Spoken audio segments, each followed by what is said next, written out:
Good morning, students. This is Naushad Alam from Kendriya Vidyalaya Balia, and today we will discuss the first chapter of civics of class 10, that is development. And under this topic, we study the subtopic that is national development, राष्ट्रीय विकास. इस topic के अंदर हम इसका जो सब topic है राष्ट्रीय विकास, इस नेशनल डेवलपमेंट के बारे में हम अध्ययन करेंगे. पिछले पार्ट 1 में हमने देखा था, स्टडी किया था कि लोगों के डेवलपमेंट के अलग अलग गोल हुआ करते थे. मतलब कहने का यह था कि हर एक नागरिक के डेवलपमेंट के जो गोल होते थे वो अलग अलग थे. किसी नागरिक को अच्छी बारिश चाहिए थी डेवलपमेंट के लिए, किसी नागरिक को जो है खूब सूखा चाहिए था, कोई नागरिक ये सोच रहा था कि अगर उसकी इनकम अच्छी हो जाए तो वो डेवलप कर जाएगा, कोई नागरिक ये सोच रहा था कि उसके घर के पास एक पुल बन जाए उससे वो डेवलप कर जाएगा. तो हर एक नागरिक का हमने देखा कि डेवलपमेंट जो था गोल वो अलग अलग हुआ करता था. एक अमीर आदमी के घर की डेवलपमेंट गोल अलग हुआ करते थे, एक गरीब आदमी के अलग अलग डेवलपमेंट. उसी तरह से अगर हम राष्ट्रीय विकास की बात करें, नेशनल डेवलपमेंट की बात करें, तो यहाँ पे हम क्या पा सकते हैं निश्चित रूप से कि यहाँ पे भी देश के डेवलपमेंट के लिए लोगों के अलग अलग गोल हो सकते हैं. हो सकता है कि एक ही बात पे सब पूरा देश कंट्री राजी न हो. सपोज कीजिए आप एग्जांपल ले सकते हैं डैम बनने का. जब भी डैम बनता है तो आपने देखा होगा कि डैम बनते समय बहुत सारे लोग इसका विरोध भी करते हैं, वहीं मैक्सिमम आबादी जो है इसका समर्थन भी करती है. तो यहाँ पे देखिए आप नेशनल डेवलपमेंट की जब बात आती है तो वहां पे कुछ लोग विरोध करते हैं कि नहीं डैम नहीं बनना चाहिए, और वहीं कुछ लोग ऐसे होते हैं वो कहते हैं कि इससे नेशनल डेवलप कर जाएगा.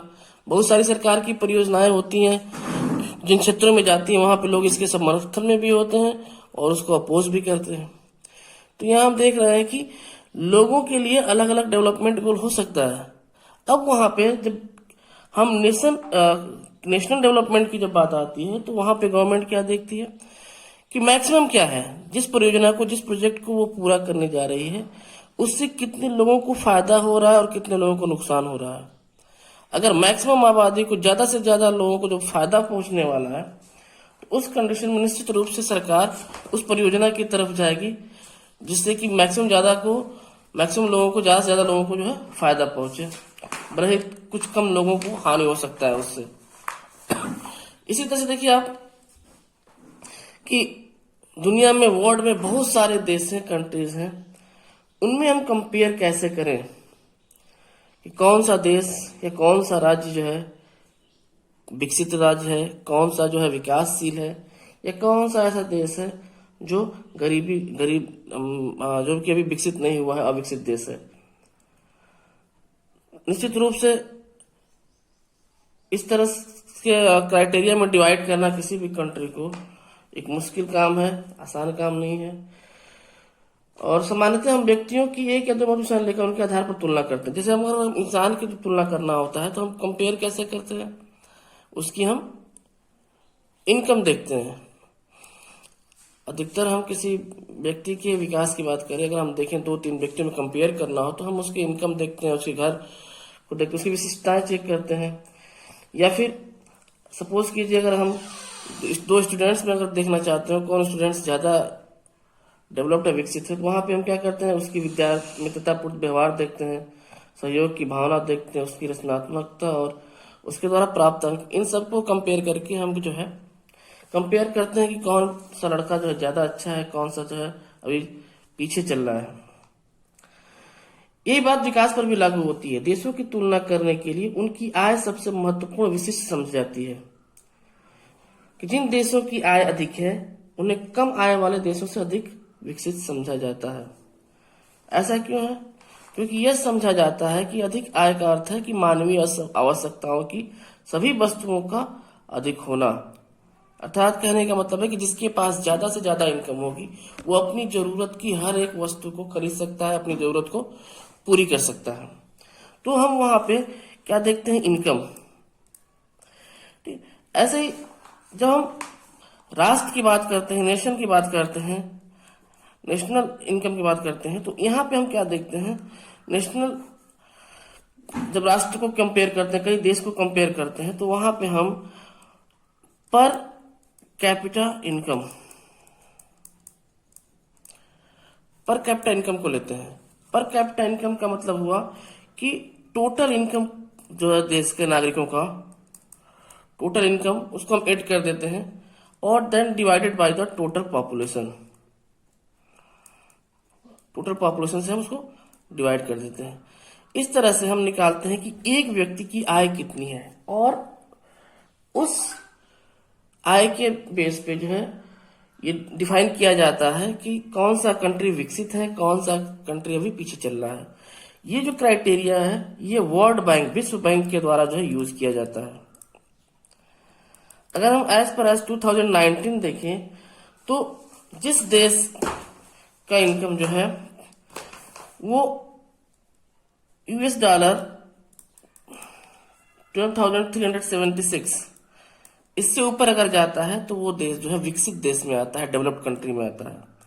और ऐसे देश जिनका इनकम जो है 1026 डॉलर, इससे अगर कम है, लेस है, इससे लेस है, तो वो निर्धन में आते हैं, गरीबी में आते हैं।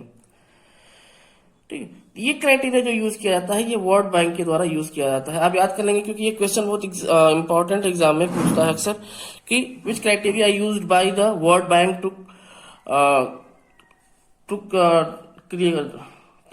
Make the countries to find the countries which are the developed country or which are developing country.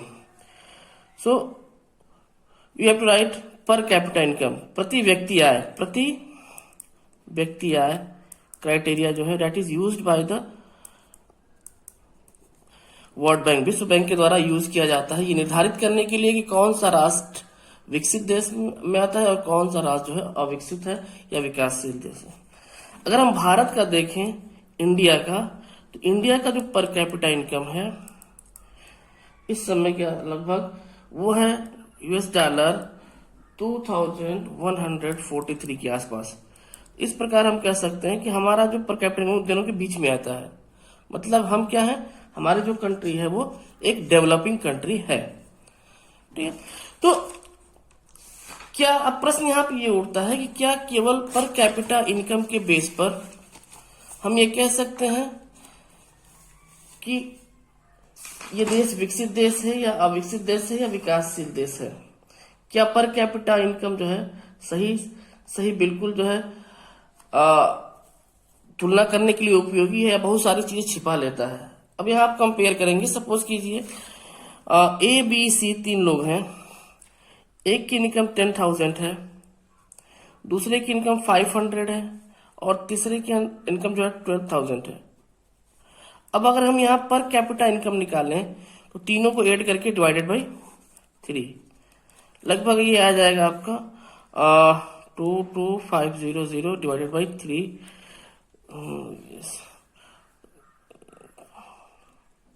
75,000 के आसपास। अब अगर आप देखेंगे यहाँ पे ए का जो इनकम है 10,000 जो कि अबाउट नियर 75,000, सी का भी इनकम 12,000 थोड़ा सा ज्यादा है, लेकिन बी का इनकम देखिए यहाँ पे वो बिल बहुत नीचे, इस पर कैपिटा इनकम से कहीं बहुत ज्यादा नीचे है। तो ये जो चीजें होती हैं, ये कह रहा है कि पर जब हम पर कैपिटा इनकम के बेस पे करते हैं तो ये बहुत सारी चीजें ऐसी होती हैं जो छिप जाती हैं, पता नहीं चलता कि देश में ऐसे भी लोग हैं जो इस तरह की कंडीशन में है, जो बहुत ज्यादा गरीब हैं, भले ही उनका पर कैपिटा इनकम ज्यादा हो, ये चीज जो है छिप जाती है। तो क्या कोई अन्य मापदंड है, क्या कोई अन्य क्राइटेरिया है जिसके बेस पे जो है ये निकाला जा सके कि वो देश जो है वो या कंट्री या स्टेट जो है डेवलप्ड है या अंडर डेवलप्ड है? अब हम समझने के लिए कोशिश करेंगे, एग्जाम्पल लेंगे पंजाब का, केरला का और बिहार। अब देखिए यहाँ पे एज पर 2009-10 जो है पंजाब में पर कैपिटा इनकम जो था 16,746 रुपीज, केरला का 59 एंड बिहार का 1675। यहाँ पे हम कह सकते हैं कि पंजाब जो है पर कैपिटा इनकम के आधार पे सबसे आगे है, जबकि बिहार बहुत पीछे है ना। अगर हम इन तीनों स्टेट्स में कंपेयर करें IMR, लिटरेसी रेट और कक्षा 1 से 5 में जो अटेंडेंस होती है वो देखते हैं बच्चों की संख्या। तो पंजाब में कितना है आपका पर 1000 पे 34, लिटरेसी रेट 76.68 और अटेंडेंस 82। केरला 13, 93.91, 91। बिहार 48, 63, 82 और 72। अब यहाँ पर हम कंपेयर करेंगे IMR। देखिए यहाँ पे कि सबसे कम कहाँ पे है, जहाँ बच्चों की डेथ होती है 1000 पे 1000 पे, केरला के अंदर। लिटरेसी रेट सबसे ज्यादा कहाँ पे है, केरला के अंदर। अटेंडेंस देखिए वहां पे सबसे ज्यादा कितना है, केरला के अंदर। ये चीज देखिए, भले ही इनका पर कैपिटा इनकम है, लेकिन बाकी चीजें क्या है वो सब में सबसे बेहतर है। कि अगर हम ओवरऑल डेवलपमेंट की बात करें, अगर हम देखें तो निश्चित रूप से कह सकते हैं कि केरला जो है ओवरऑल डेवलपमेंट में सबसे आगे है। तो इस तरह की जो कंपेयर की जाती है वो एक और संस्था है जिसको हम बोलते हैं UNDP, United Nation Development Program. United Nation Development Program, ये संस्था जो है जब SDI ह्यूमन डेवलपमेंट इंडेक्स निकालती है तो इसके अंदर वो केवल वर्ल्ड बैंक की तरह जो है केवल पर कैपिटा इनकम का प्रयोग नहीं करती, बल्कि उसके साथ वो IMR भी देखती है, लिटरेसी रेट भी देखती है, अटेंडेंस, मतलब वो स्वास्थ्य और शिक्षा इन दोनों को साथ लेकर के चलती है और फिर जाके कंपेयर करती है कि कौन सा देश कितना विकसित है और कौन सा देश जो है अभी विकासशील है, कौन सा देश जो है पीछे है। ठीक है, तो आज हम इतना ही रहने देते हैं। कल का जो टॉपिक होगा हमारा वो सार्वजनिक सुविधाएं, पब्लिक के लिए जो सुविधाएं होती हैं उसके बारे में डेवलप करेंगे। ओके, आप इसको ध्यान से देख लेंगे, जहां डाउट होगा पूछ लेंगे। Okay, thank you.